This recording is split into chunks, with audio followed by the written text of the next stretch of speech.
you're getting up in the morning and you're going into shower, and if you're all right, this is really not a big deal. You're doing this automatically. But if you're hyper aware, as you described it, of yourself, then you're like, am I doing this naturally, or am I watching a movie through my eyes, or am I doing it in a robotic way? And like, of course, like one of the things you're going to think is, what if I disconnect so much that I just like stop? I just Uh, disappear, and right? the worst thing is that probably it's even more common that we think, but people are just being afraid of describing it this way because it sounds like you're crazy. Like if you didn't experience it, you'd think that's what is this guy talking about? Like it is very hard for someone to understand what this is like if they didn't go through this themselves.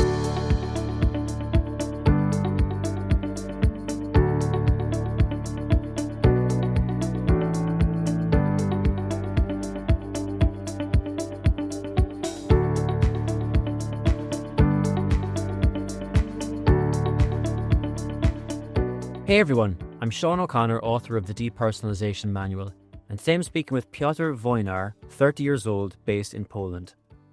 Piotr's experience with depersonalization derealization disorder developed after a long period of unmanaged anxiety, which he believes was compounded by significant vitamin D deficiency.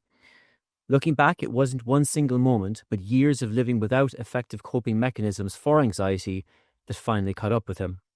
His symptoms included an intense and constant fear of disappearing, a general weakness in the body, including balance issues while walking, and episodes of difficulty formulating sentences while speaking, a particularly frightening symptom. Piotr's struggle with the condition and its symptoms lasted from around May to October 2025. But he recently wrote to me and said, I had a pretty bad depersonalization episode last spring. Looking back over the year, I've realized that I've since managed to recover 100%, and I believe that the depersonalization manual played a large role in that. I'd happily share my recovery story. And today, Piotr is here to share that recovery story, how DPDR took hold, the fears and physical symptoms that convinced him something was seriously wrong, and how he ultimately got back on his feet and fully recovered. Piotr, you're very welcome to the channel. Thanks for being with us today. Thank you for giving me this opportunity to like give back to the community, if I can say so. Absolutely, absolutely. Thank you so much for appearing on the channel. Piotr, can you tell us a little bit about yourself? That's actually an interesting point because I forgot to check how much I can tell you about my work without breaching an NDAs that I have signed. So let's do a general explanation that I work at the financial institution at the department that handles risk management. So like investigations regarding tax evasion and stuff like this. So a lot of work with data basically.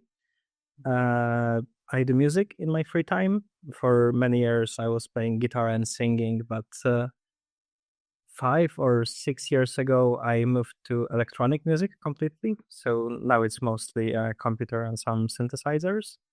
And with the changes I made in my lifestyle this year, I would say that one of the biggest part-time activities I do right now is cycling, actually, because I figured I need a way to motivate myself to get out of the house more, and buying a nice bike and just discovering the nature around the city I live in was a great way to do that. Fantastic. That sounds great. I used to play guitar and sing myself for a living as well back in the day. I played in every bar in the south of Ireland at different points. And I also later got more into electronic music as well. It feels like it's a natural progression. Yeah, I know it. But So, I still do like to come back to guitar every now and then, usually at Christmas, usually at family gatherings. But mm. it's a nice hobby to have. So Piotr, can you tell us a bit about your experience with DPDR and how did it start for you? The thing is, I think it was in the back of my mind somewhat for many years before I found out about the way to describe it and the way to handle it. I also feel like, in general, I believe that my experience with DPDR is very tightly connected with this vitamin D deficiency because this is something that I didn't get checked for many years. And I just got into this idea. This played really well with being this, kind of a tormented artist that being sleepy, being tired all the time, being, afraid of partaking in social situations and so on. This is just the way I am. And, now after, let's say, half a year of getting back on track, uh, it's very surprising to realize that this is in fact not the default state that well managing person is in. But I think when I look back at the timeline of this year, I would say that the beginning of the whole DPDR story would be actually in April. I wrote to you that it was May, October, but May, October was already when I would refer to this as DPDR. But April was when the first actual issues started. The first moment I remember vividly was because as I mentioned, I for many years I didn't have any real way of coping with anxiety, and this also poured out into my experiences with doctors. So, for example, dentist visits were always something that the visit itself, the week leading up to it, was just a constant tension, which didn't result in such intense DPDR episodes back then. But this year, it's when it started, because in early April I got a bad toothache. I went to the dentist, and the week leading up to it, I already felt that something was off. But I figured that this was just, as usual, me being scared about going to the doctor. But when I went out of the procedure, it didn't went away. So I was like, what's happening? Because usually when I was getting anxious about something, once I got through it, this big, relief came upon me usually, and I was like, finally, I'm after this, so let's move forward. But this time it didn't go away, so I kind of felt that something was still off. Then in early May, because as I mentioned before, I'm originally from Krakow, but I now live in a city that's across the country from Krakow, because I had to move due to work-related reasons. So in early May, my friends from university times in Krakow decided that they will like to come to the seaside, to the area close to where I live right now, so that we can have a longer weekend and just chill. And during this whole weekend, I was so stressed, and I was like, something is really not all right, because those are my friends, those are my closest people who I usually feel best with, and I look forward to spending time with them.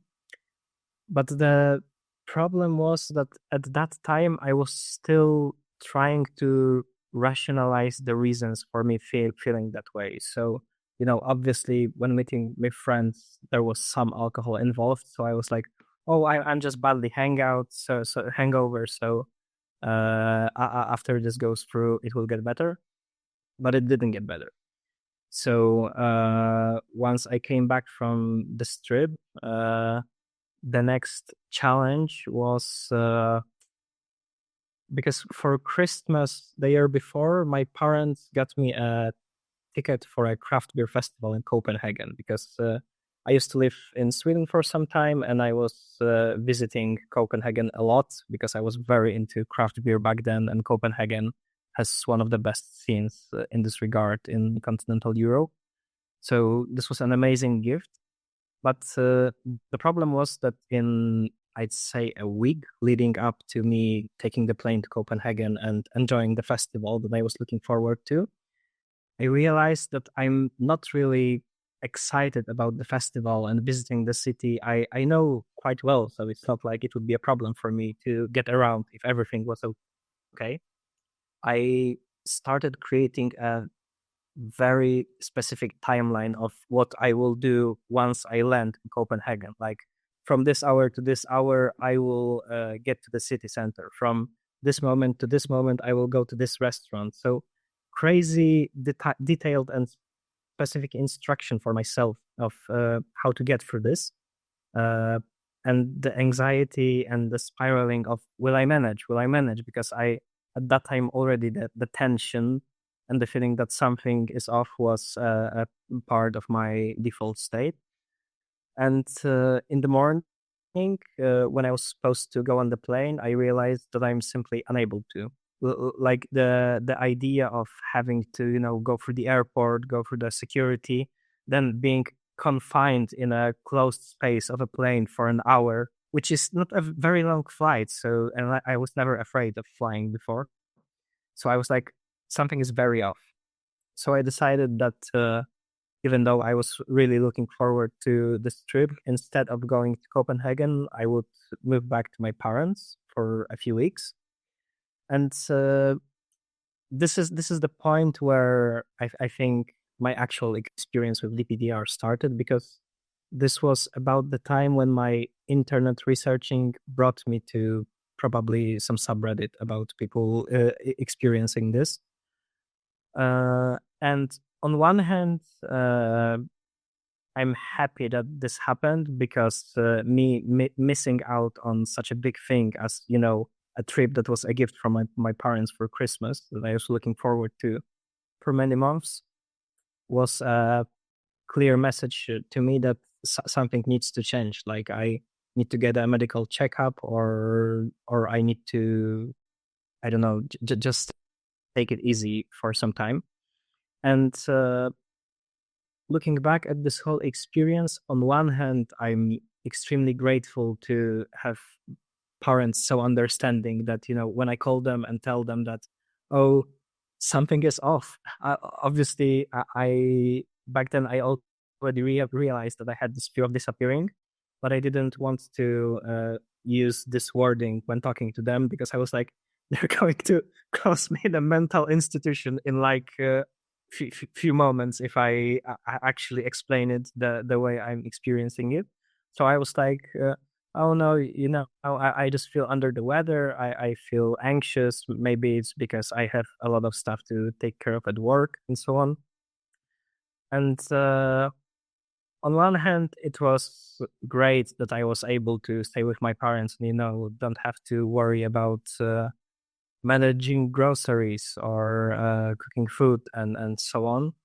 But on yet another hand, I think that this was what prolonged me actually getting better, because the sole reason for me being at my parents' house rather than at the flat that I'm renting out at the other end of the country was the fact that something is wrong. So, every waking moment in this house was a reminder of the fact that something is off. And also my parents constantly looking at me like, is he going to lose consciousness? Should we take him to the hospital? Like, what's wrong? Even with the best of intentions, it is very hard for someone to understand what this is like if they didn't go through this themselves. So I went to a couple of doctors. Like the first one was neurologist, who did like a general checkup on me to see whether my cognitive apparatus is going is working correctly. And when hearing about all the symptoms I was describing, he was like, I'm 100% sure that this is vitamin D deficiency. And this got me so mad, because I was like, I feel like I'm dying. Like I feel that I'm so sick that it's hard to manage my everyday life. And he's suggesting that I will take some vitamins. Like it doesn't sound very serious or applicable to how serious was the condition that I was experiencing. So yeah, I wasn't very happy with that visit, and it made me even more anxious. Which now that I know that anxiety is the main reason for feeling that way, actually made it worse, I think. So then I went to do a blood checkup, which actually confirmed that the deficiency of that vitamin was really extreme in my case. Like all the medical journals and so on, when they mention the thresholds of what is the reading that is correct for a healthy person, the lowest level they mention is 20 nanograms per liter. It is, I think, of vitamin D in blood, and mine was 10. So it was like outside of the threshold that's even discussed in the scientific discourse. So this got me very anxious, but on the other hand, this gave me something to hang on to, because I was like, all right, so there's something indeed that's physiologically wrong with me. So I will start taking those supplements, and I will get better. And obviously, it is not something that you just take a couple tablets and you get better overnight. So I didn't even in the week. I was staying still at my parents' place. I didn't really feel better, because still the reason for me being there was the fact that something was wrong. So it was difficult to start the process of getting better. So at some point, even though I didn't feel like I was any better than the day I came there, I decided that I have to push through, that I will come back to the city where I live in, to live on my own, and start to try to manage this some other way. And this is actually when I found your manual, like probably through Reddit or some other place. But yeah, but this is when I found it. And not to sound like too much of a fanboy, but the way all of the materials, both the ones that are available on the channel and the ones in the you get when you purchase the manual, you can really feel that this is all created by someone that went through this.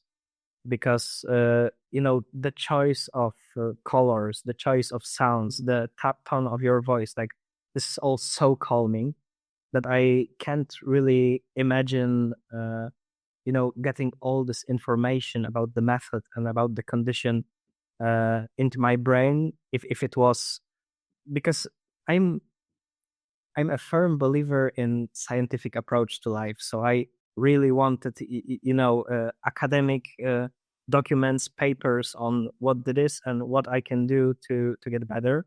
But yeah, this wasn't really the mental state to analyze like medical journals.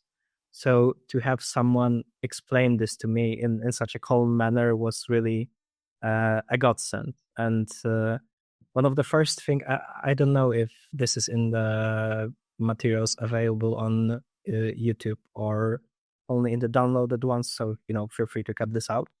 But one of the first thing I remember was the tip to stop researching it.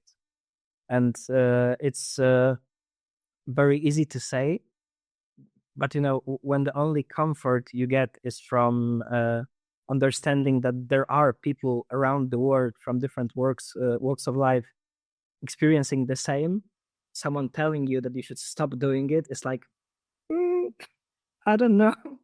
I don't know if I actually want to do this. But this was actually the first step, I think. This like completely unsubscribing from all the subreddits about this, from people telling the stories of I have this for 10 years and it's impossible to get out. Don't listen to this Shaun guy. And I'm like, I don't know. I really don't know who I should believe. But yeah, I stopped researching it that vividly. I started catching myself when I was spiraling. The biggest challenge I put on myself was to like actually get out of the house every day. Even if at the beginning it was just walk around the building I live in the next week it was to walk around the district, and in the next it was going to the next, and so on and so on and so on. And then it's turned into me buying a bicycle and going for a longer ride. And that's the point where this history gets a bit blurry for me, because I feel like the experience was so traumatic that I think my mind just, phased out the transition period, so to say.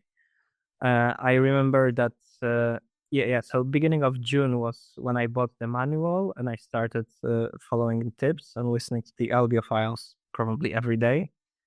Then in July I was still working here, and in early August I went on another trip with the same group of friends, and it wasn't like 100% back to my old me, but I was able to get out of the house, go to a different country and spend time with people and enjoy it somewhat. So it was already much better than a few months before that.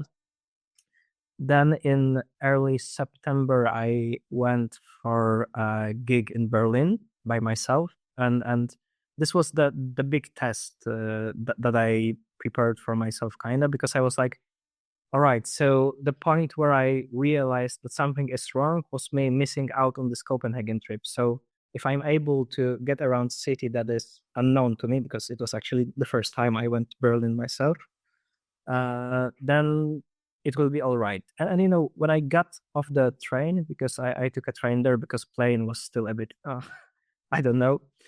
I was like, yeah, it is a bit anxious, but I will just do what I usually do when I'm abroad. Like I will find some nice restaurant, I will get a beer, and I will go to the concert in the evening. Like it's not really that difficult to just have fun. So I think this is when the recovery started, and then I feel like it started to create the snowball effect, because I felt like if me learning to manage my anxiety and taking those vitamin D supplements made such a change in my life already, what else can I change that will make me feel even better? So I dropped alcohol completely, which was a big thing for me, because I was really into craft beer.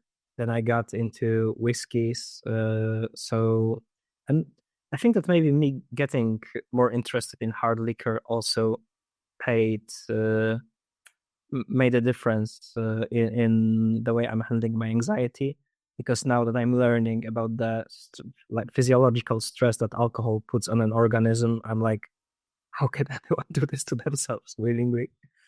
So yeah, I dropped alcohol. Then I started taking some other supplements like creatine and the fatty acids, because I did some consultations with medical doctors that advised me that this is what could help me on my the weight loss journey, so to say, and also focusing on biking. And this all just because the thing I wanted to hear the most when I was listening to the conversations on your channel was people saying that I'm 100% back to my old self. Like, because being in the middle of this experience, I was like, I will never get back to how I felt before. This is impossible to get out of this void. And I wanted to hear the comfort of someone telling me that they went through this, they experienced what I experienced, and then they felt back to normal. But the thing is, I can't really say I went back to the place I was before this DPDR episode, and I'm actually in a better place right now, because the fact that this all happened to me kind of made me realize that maybe it's time to I'm 30 years old. It's not that old, but it is becoming an adult more than a teenager. So maybe it's time to take care of my calorie intake, the alcohol, and so on. So I would say that in the long run, even though it was very scary, I'm kind of happy that it happened now. I mean, relatively early in my life, when I had the possibility of taking care of it by just, learning how to manage my anxiety, changing my diet, and changing my lifestyle a bit. And that's it. I'm right now feeling better than I ever felt before, to the point that people that know me, like my friends or people at my work, they kind of get suspicious because you know the amount of energy I have to go out for a meeting, to just joke around, to take a walk or something. And I kind of understand it, because the first few weeks when I started really feeling better, it was like I was constantly high almost, because I'm like, Is this how everyone is feeling? Like, is this what an experience of a healthy human being is like? Like, this was such a change for me, that thinking about how extreme the beginning of the previous year versus how I felt at the ending was really really crazy. Like, when I was thinking about this during my first dry New Year's Eve this year, I was like, yeah, this is the time where I should actually probably call you and try to arrange the conversation, because by now I'm 100% sure that I'm recovered. Fantastic. Fantastic, Piotr. Good for you. That's such a great story to hear, man. I'm delighted to hear you've recovered. And with such a positive mindset about the whole thing as well. Yeah, what a great set of kind of resolutions to bring from it. To be like, okay, if I can make these adjustments, what else can I do to be even better? So, and just looking back on your story, yeah, it's really really interesting. I mean, I feel like I could see a lot of commonalities even with my own. The thing of like, going back to your parents' place.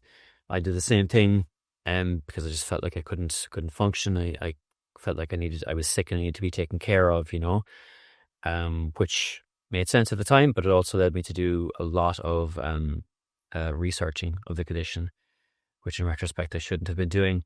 But the fear of disappearing as well is like, I mean, it's so interesting, because I had that at one point. I had that so much, Piotr, that I later went on to make a short film called Disappear, about a young man who is convinced that he's going to disappear. And he's talking to a psychiatrist, right? Mm. I'll put I'll put the link into the description for anyone who wants to check it out. Um, and when I had this first, I was like, what of all the thoughts I'm having, I keep thinking that I'm going to like just wink out of existence. And when I realized that this is actually a common symptom for people going through DPDR, I couldn't believe it. And it feels so weird and so specific. But when you think of it in the context of, well, you're experiencing a feeling of disconnection from yourself and the world around you, you don't have an explanation for it at that time. And also, your thoughts are racing and jumping to the worst possible conclusion. Like, and you're feeling, again, you combine that with that sense of disconnection. And like, of course, like one of the things you're going to think is, but what if I disconnect so much that I just like stop? I just That- disappear, And right? the worst thing is that probably it's even more common that we think, but people are just being afraid of like describing it this way, because it sounds like you're crazy. Like, if you didn't experience it, you'd think that's what is this guy talking about? Like, Yeah, 100%. I was terrified to describe it. I mean, it was like years after I recovered that I made that short film, but when I was going through it, I was like, I can't say this. Um, I can't. I can't say that like I don't feel like I'm real. I can't say that I feel like I'm in a dream and I can't wake up, because those are things that somebody who is not sane would say. That's what I thought, right? Um, so that led me to then not expressing it properly. But then the other side of it was that, like, the doctors that I saw, this is at the time, because this is like in the mid 2000s in the south of Ireland, and it was hard to find information about it online. But like when I did describe the feeling of disconnection to doctors, like most of them had no idea what I was talking about. So that scared me even more. So it just kind of So you can see how people kind of get into this thing of saying, well, no one knows what this is anyway. And if I describe it, I'm going to just freak people out and freak myself out. So I keep this in here. And what I'll do is instead is I'll frantically research it to see if I can find an explanation there. And it's just such a, I always like to say that, the hardest time with DPDR or any anxiety based condition, but DPDR in this case, the hardest time is the time between when you first get it and when you find an explanation for what it is. Not just the recovery, but just find that explanation. And in that period of time, I absolutely thought I was going crazy. I absolutely thought I had died. I was in a dream and I couldn't Yeah, wake up. yeah, I had this as well. The feeling that I've died and this is, I don't know, a purgatory or something like. Yeah, Absolutely. yeah, I absolutely had that too. Um, yeah, the vitamin D thing is interesting as well. To the best of my understanding, vitamin D deficiency can contribute and worsen anxiety. Um, But I guess what I'd say as well, that just from what you've described, Piotr, it sounds like there was a bunch of different circumstances that led to the anxiety building up and triggering the things of DPDR, and that the vitamin D deficiency may have been one of those things. I certainly would have had that as well with the idea of, the artist like who doesn't go outside, playing guitar like and Yeah. writing songs and things. Um, and it's interesting because we don't on these individual elements we would never consider them to be like problematic, but when they build up over time and you don't have effective ways to deal with like day-to-day anxiety, it can just build up and build up and build up and build up. Combine that with something like maybe a dietary thing or lack of vitamin D, and then at some point your brain just says, okay, are you in danger? Because you might be in danger, so we're going to hit this alarm system, and then that feeling disconnection happens. um the the thing about the transition period as well in recovery was interesting, Piotr. When I think about the time when I recovered, it feels like it happened in the background, and the way I like when people ask me what does recovery feel like, and the way I often describe it is, if you can imagine having a song stuck in your head and it's like driving you crazy for a couple of days, right? Can't stop thinking about it, and then a few weeks later, like the song's gone, and then somebody says to you, what was it like forgetting about that song? Right? Yeah, that's a great analogy for how this went. Yeah, yeah. And the thing is that like it's almost impossible to answer that question, um, because the process of forgetting about it happened in the background while you were listening to other music, and you weren't actively trying to stop it.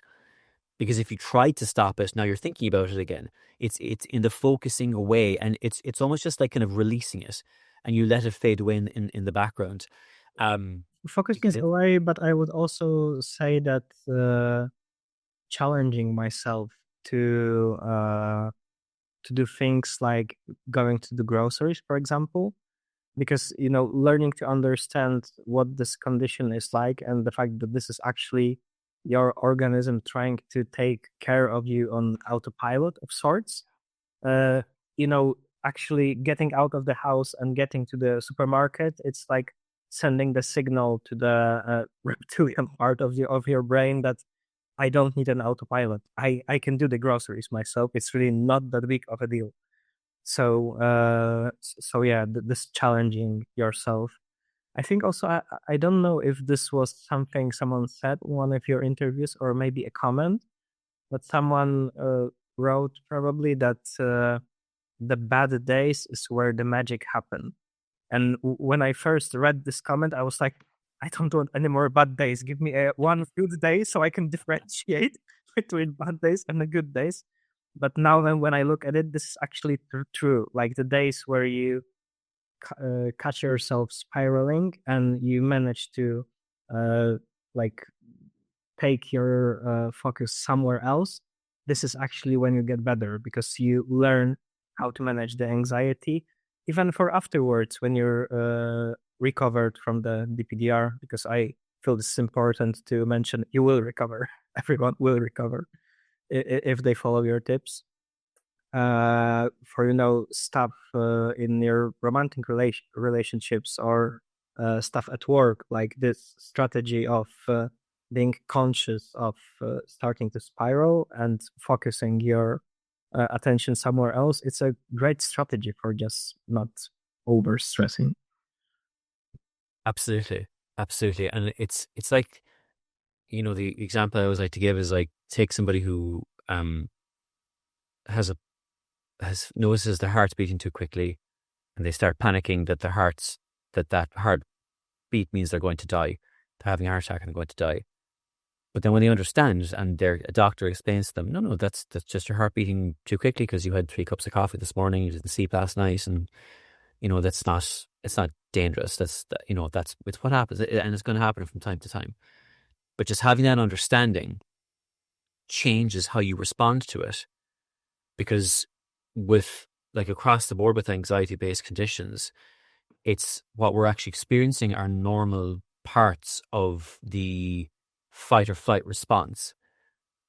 They're not pleasant, but they're not going to hurt you or turn into anything worse. But it's the interpreting them through a catastrophic lens that causes the focus on them and causes that feedback loop. It's like you were talking about the snowball effect, It's kind of the same thing with anxiety, except in the opposite direction. The symptom happens, the feelings of depersonalization happen, and then we focus on it. And so that feeling is meant to be temporary until you get out of the dangerous situation. But we focus on it because we're not in danger and there's no bear chasing you. We focus on the feeling, and then in focusing on it, we become anxious about it, and then we create a feedback loop between the DPDR and the anxiety that's causing it. And that snowball starts to go like that. And it sucks, and it's really annoying. Yeah, And then the most difficult thing about this, I think, is depending on how long this period you've mentioned be between getting this and learning what it is. If it's really long, because for me it was, you could argue either 1 month or my whole life up to this dentist visit. But if you're convinced that this is something really serious, like a physiological condition, it will be very difficult to believe that this is just an anxiety disorder. And this is an anxiety disorder, and you get better from it by learning to manage your anxiety. But hearing this when you're convinced that, you need to take some serious medication or undergo some medical procedure to get better, I think it may be very difficult to believe that this is just anxiety. 100%. And especially because at the start, as we were saying, so that period of time between getting the condition and finding out what it is, in that period of time, you are coming up with, and I certainly came up with, explanations like, as we were saying, I'm dead, I've gone crazy, I have multiple personality disorder, I'm in purgatory, right? So then when you find the explanation that says this is anxiety, my first response was like, this isn't anxiety. Like, anxiety doesn't make me feel like I'm stuck in a different dimension. Like, anxiety doesn't affect my vision, and anxiety doesn't make me feel like I'm about to disappear. This is different. This has to be different. Mm-hmm. And part of the recovery process is taking what I like to call the narrative scaffolding off of the explanations, because you've put all this like scaffolding on it, and you take it off and you say, okay, it's not this, it's not that, it's not that. And actually, there is a very simple explanation, and it actually explains everything you've been going through. But certainly when people hear that, when people hear it first, it's just an anxiety-based condition. Very often their first response is like, no, it isn't. This can't be. This has to be. So this is something else. This is something awful that no one can quite explain to me, or it's a different version than what you're talking about, because it can't be that simple. But unfortunately, having that mindset keeps the condition going, because what you're suggesting to yourself is that there's a missing piece of the puzzle, and that I can't recover until I find that extra bit of information. And again, it just keeps the snowball going in the wrong direction.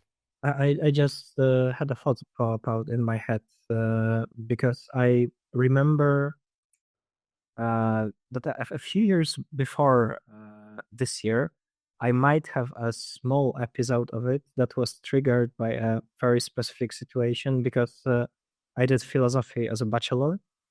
And I feel that people that are interested in philosophy, especially in the realms of philosophy regarding the uh, subjectivity, cognitive abilities of human mind, those people are very prone to getting fixated on how it's all working, and this is very easy to trigger in DPDR.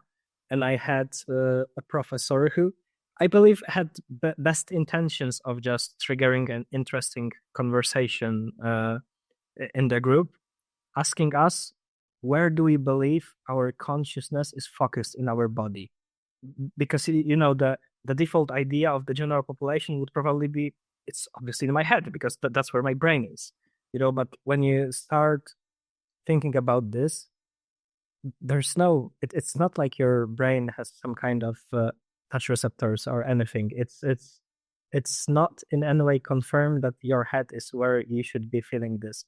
And if I'm thinking about this now, I'm getting chills because I feel like this is a very easy way to trigger into this problem once again. So maybe my tip for people interested in philosophy and stuff like this, maybe put it put it on the shelf for the time you're trying to cope with DPDR, and come back to it when you're 100% sure that everything is all right. Yeah, yeah. Something that I mean, I'm interested in philosophy just on a very simple level, but and in meditation as well, which I've been practicing for a long time. But I found that when I had the condition, when I was recovering, I had to step away from those because um they tended to they focus your attention inwards deliberately, and not in a bad way. There's nothing inherently wrong with that. But when you're in the middle of an anxiety based condition that's primarily based on hyper awareness of your internal experience and your thoughts, then engaging in activities that kind of promote that introspection can be counterproductive. So I found it better for me to just, play Nintendo than, than do philosophy. But the interesting, I mean, I get the example I give a lot is the film The Matrix. Like I was the first one. Like I am obsessed with it. I think it's just one of the best things that's ever happened. Like, but when I got anxiety and DP and DR, I couldn't be near it. I couldn't see if I saw the poster of it, I would start to panic because it's about different realities and being stuck and not being aware of it and all the rest of it. But so I was terrified of it. And then when I recovered, I just went back to loving it again. So it's not like the concept of the philosophical concept is the problem, or the matrix is the problem. It's that the levels of anxiety that you're experiencing can make those kind of philosophical concepts feel scary and triggering. So it can be a good idea, as you said, Piotr, to just step away from them just for the time being until you're until you're recovered. Yeah, and also I'm more focused on music than the movie making, as you are, as I understand. And the interesting thing now that I think about it was that when I was in the midst of this worst period with DPDR, I wasn't really listening to that much music because I was like, you know, I, I have for someone that's listened to a lot of music, I have a lot of conditions that have to be met to actually uh, take pleasure in it. Like I don't want it just playing in the background. I want to focus, to analyze lyrics if there are lyrics, to analyze the way it's produced, to maybe learn something for my own music making. And I was just not able to be in that state because I was so stressed and focused on researching the condition. And the funny thing is that coming back to music was actually what made the method you're describing easier, because when I was feeling like I was going to disappear, putting on a song that I like and I know, and just focusing on the rhythm was like that anchor that kept me from disappearing. So kind of funny how that changed over the time. Nice. Who did you go to see in Berlin, by the way? Autechre, I don't know. Did you? I do. Autechre are amazing. Yeah, it was actually the third time I saw them. But yeah, having the possibility of seeing them in Berlin, I was like, yeah, this is the city where you should go experience this.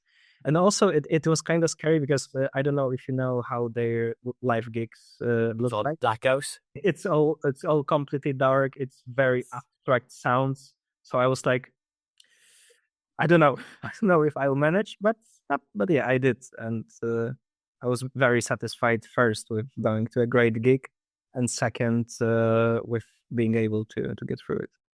Where was it in Berlin? It was a club called Astra.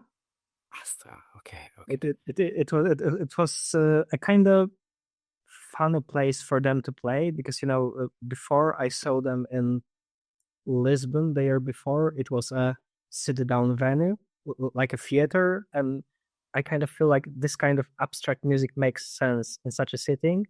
But the problem was that the concert was very late in the evening. And, Lisbon being a beautiful city, I spent most of the day just walking around, having beers, having great food, and so on. So when I went to the venue, sit down, and the lights went out, I was like, woke up for the last 15 minutes of the show. He slept through it. Yes. So that was why okay, I need to go to see them in Berlin because it will be a standing venue. So there's no way. Oh, That's so funny. I said, how was the Autechre gig? I said, I had a great sleep. Oh my god. Yeah, I've never seen them. I love their music though. They're fantastic. I think they're playing in Ireland this year actually later in the year, so I must go and check them out. Um but just to get back to the your description of the condition, Piotr, because you mentioned a few of the symptoms, like the worry about disappearing, etc. But can you just talk us through the symptoms that you are experiencing in a little bit more detail? I mean, the fear of disappearing is the one that encompasses all the other, I think, because this is something that results from all the other scary experiences. Like, for example, you're getting up in the morning and you're going into shower, and if you're all right, this is really not a big deal. You're doing this automatically. But if you're hyper aware, as you described it, of yourself, then you're like, am I doing this naturally, or am I watching a movie through my eyes, or am I doing it in a robotic way? Like, if my parents notice me walking, would they think that I walk in a normal way, or is it somewhat strange? And this the amount of stuff you have to process doing the absolutely most mundane things make it so that I guess your brain just shuts off and it's like, all right, I will take care of this. You just, I know, focus on breathing, focus on walking. The problem with me describing the symptoms in a like very close detail is that all of this happened quite a long time ago to me, because it's over half a year now. Because I didn't want to get into the conversation before I was 100% sure that I'm recovered. So I don't really remember, and I'm actually thankful that I don't remember because it was crazy scary. But yeah, the general point about disappearing, I would say, was the hardest. And then what I described as problems with balance, for example, I don't really think that there was anything, wrong with my muscles or anything, but just if you're hyper aware of the way your body's feeling, then just the fact that I don't know, you've sat wrong for too long, for example, and you restricted your blood flow to a leg or something like that. This is all very normal stuff that happens to everyone around the world every day. But if you're focused on constantly checking if everything's okay, then this is a proof that something is wrong. Something is very wrong. My leg is going numb. Am I going to lose consciousness? Is all my body going to go numb? So very, you're very prone to over interpretation of the most obvious things happening to your body every day that you don't really think about if you don't have the condition. Yeah. Yeah, absolutely. That's a really good way of describing it when you said the amount. So when you're so hyper aware of your body and your own thoughts, the amount of information that you have to process while doing even the most mundane things can feel completely overwhelming and exhausting. That's why people talk about I feel exhausted all the time with this, and it's like, yeah, because it's like your internal CPU is just kind of going like full blast all the time, because like walking down the stairs, you're kind of going, okay, 1 foot here, 1 foot here, right? Exactly. Yeah. Um, which also then contributes to the idea of like, well, I'm some sort of like automaton. I feel like I'm some sort of robot because I have to actively put one foot in front of the other. Why am I lifting why do I notice my hand? Like, why do I notice my nose in front of my face, etc., etc.? And all contributes to this idea that like, the fear that we have is that like I've broken something and I'm not like normal anymore, or I feel unreal. And all that's happening, like the normal processes of like walking down the stairs, for example, they're perfectly fine. They're perfectly able to do this. Like, all that's happening is that because you're focusing on it so intensely, you're unnecessarily breaking it down into literally different steps and massively overcomplicating the process. The example I think of with myself is like listening to music, as you mentioned earlier as well, Piotr. So like I had it in my head that like my ability to enjoy music is damaged, so I can't enjoy music anymore. I can try to listen to it, but I can't enjoy it. So I'd put on a song by Led Zeppelin or something, and I'd be like, okay, I know I like this song. I learned the song of the guitar. I can play it and shout it, right? And I'd listen to it and go, am I enjoying it? Am I enjoying it? Okay, here comes the solo. I love the solo. Am I enjoying the solo? And then the song would finish, and I'd be just like, I didn't enjoy that at all. And then in my head, that meant my ability to enjoy music is damaged, right? And in reality, like, for somebody who isn't feeling anxious, what is it like when they listen to a song that they enjoy? They're not doing anything. They're in the normal flow state of listening to the song. They're not verbalizing it to themselves like, I am enjoying this song. Here comes Robert Plant's vocal. Jimmy Page's solo is 30 seconds away. I really enjoy Jimmy Page's solos. I enjoy John Bonham you're not actually saying that to yourself. But we trip ourselves up by saying, but I must analyze this so intensely until I find the little switch that clicks me back into enjoying it. And I was doing exactly the wrong thing. We are just we prevent ourselves from getting into the normal flow state of enjoying music or walking down the stairs because we are so intently focusing on whether we're enjoying the music or able to walk down the stairs. It's also very interesting what you say about flow state while listening to the songs you like, because with this whole fitness journey and trying to change my lifestyle and so on, I started wearing Garmin there daily to like monitor my sleep, monitor my stress reactions, and so on. And just looking, I did this a few times already to see whether it's just a coincidence or if it's actually happening. But if I have my library of music on a shuffle and a song that I particularly like and know well goes on, and I get into the vibe, I can see the stress going down. And this is crazy because it's not a coincidence, because I already observed it a few times. So it's like it's really that easy. Just listen to the songs you like at the end of the day. Yeah, that's wild. That's wild. Um, what was your lowest point in the whole experience, Piotr? Is there a specific moment or time that stays with you? I think the morning I mentioned when I decided that I can't go on that trip to Copenhagen, but instead I will go to my parents. Like, now thinking about this, I'm like, it was all paid for. The only thing I had to do was get into a cab, get to an airport, and go and enjoy a nice weekend. And instead, I was hiding from my parents at their house, so they don't look at me strangely when I'm dissociating. So absolutely, this was the lowest point. But this is also when I decided that something needs to change. So that's the good thing about hitting the bottom, that you're hitting it and you can only go up.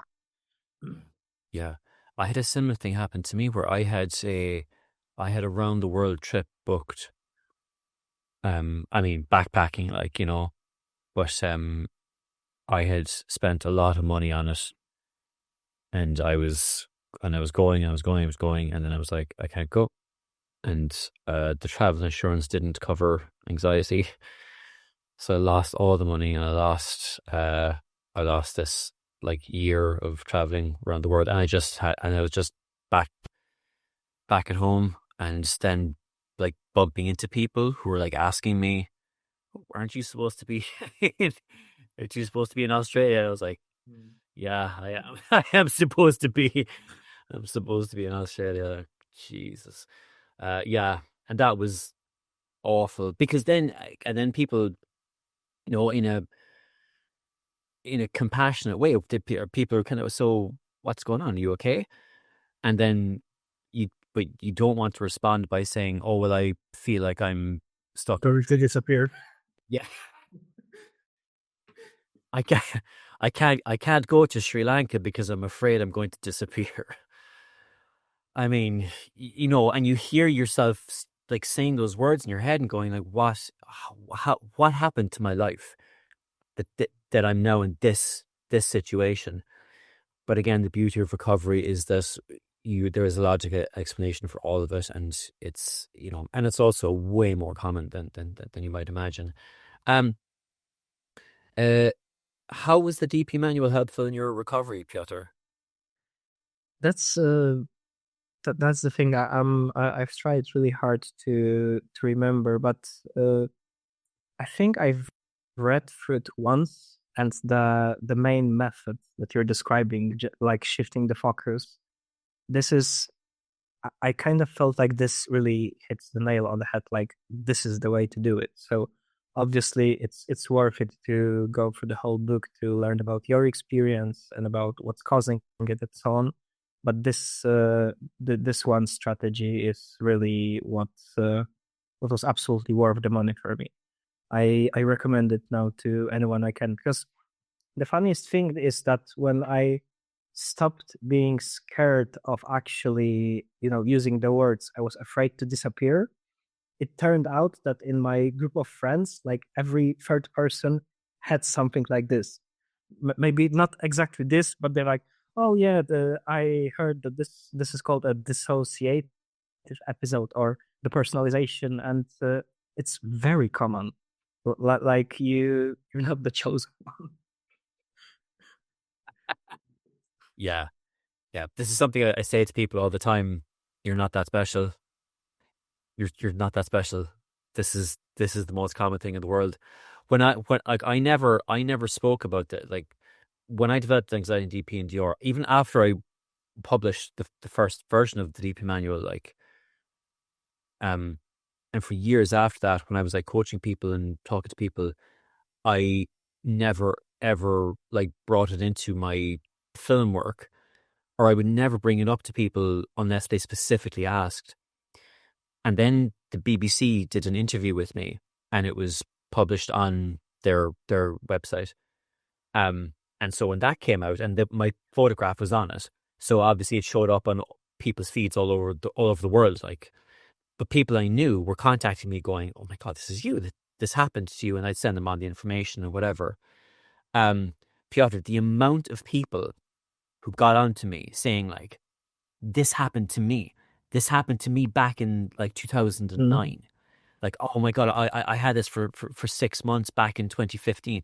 You know, it's so common.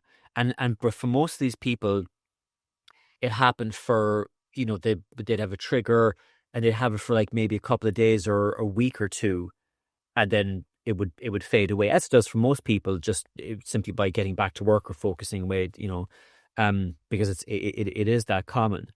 But I was shocked, like I was shocked. And for a lot of people, them encountering that article was the first time they heard the words depersonalization, even though they'd gone through it themselves years ago. It was absolutely wild, you know.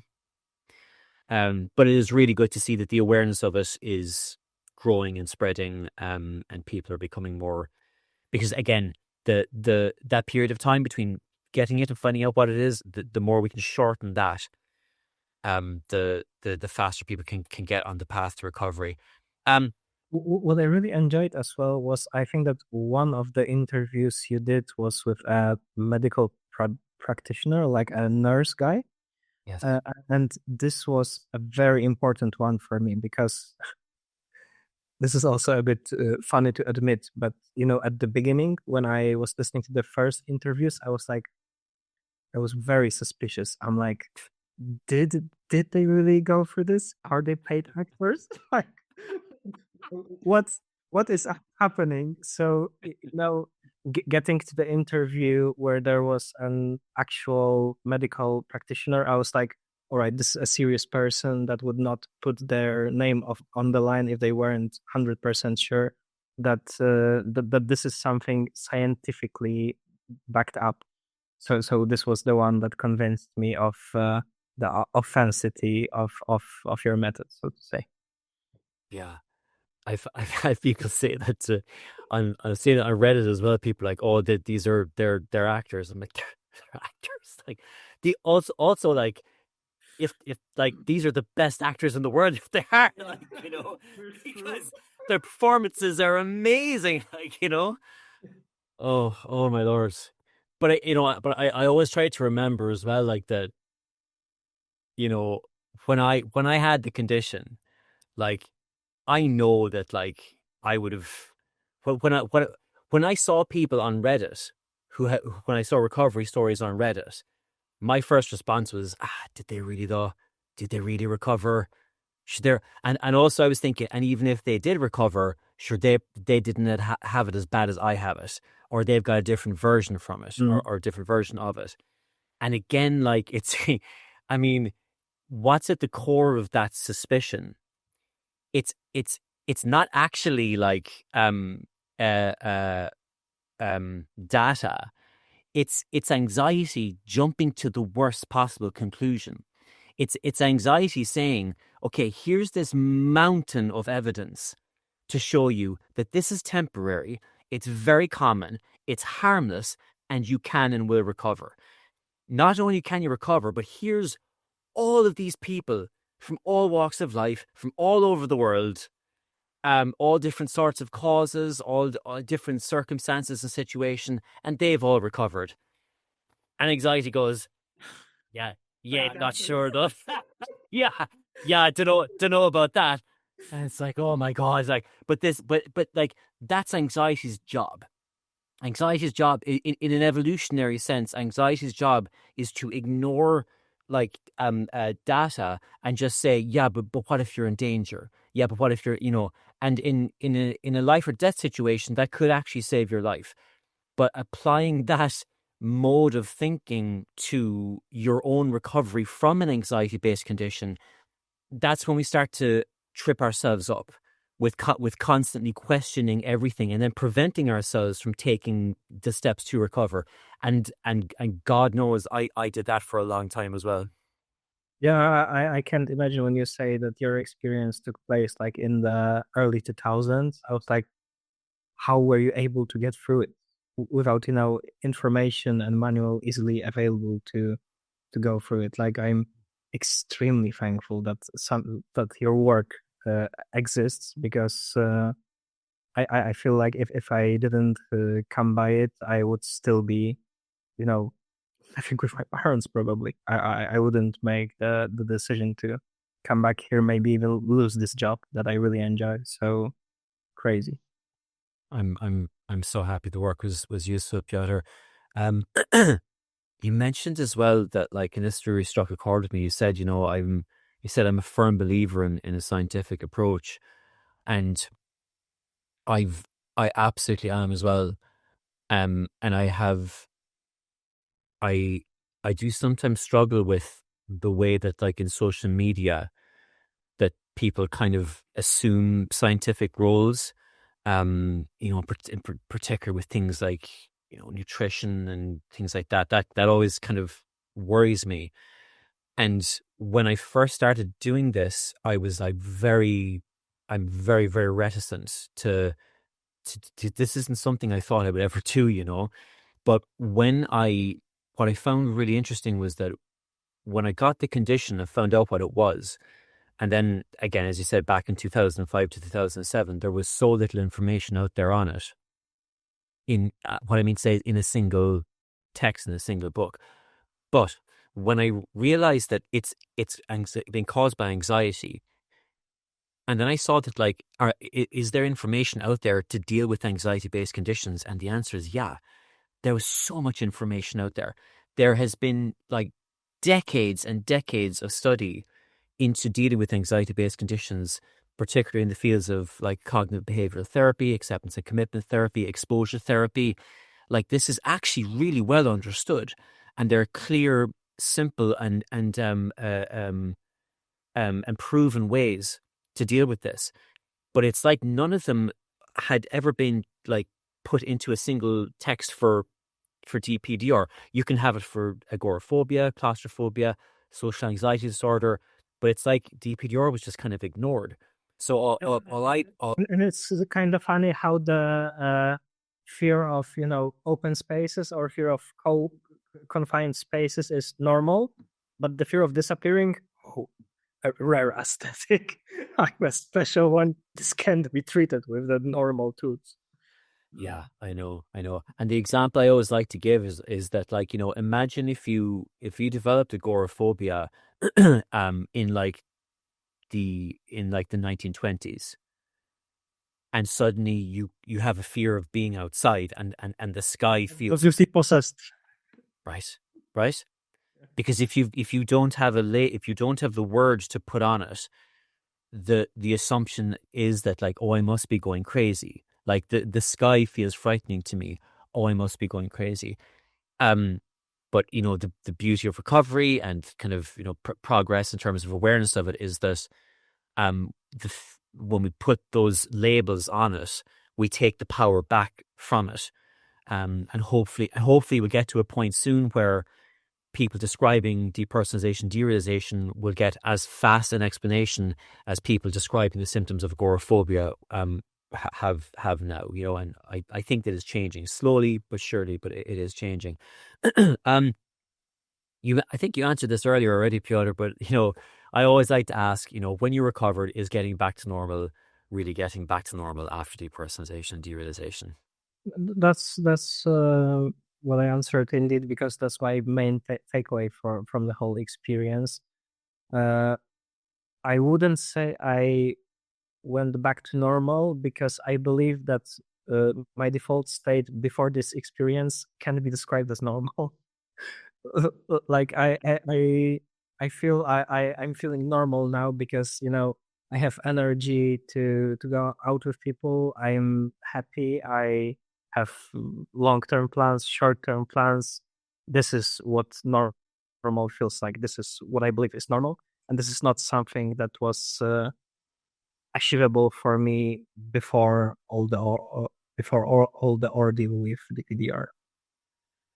Yeah, absolutely. And for me as well, something that I found was that as when I recovered from the condition, the understanding that I had of anxiety, having gone through that furnace, that fire of it, it's not like you never feel anxiety again. Like if you're a human being, of course you will, but being able to recognize those moments where I'm feeling anxious or stressed out, when you responding it to it in a healthy manner prevents this from ever becoming an issue again, because the only reason it turned into an issue in the first place was because of a catastrophic misinterpretation of a normal and protective mechanism. um, I got one more question for you, Piotr. There's going to be people watching this interview who may be going through a very, very similar situation to what you experienced. If you were to give the viewers advice on how to deal with DPDR, if you're able to speak to yourself back when this first happened, what would you say?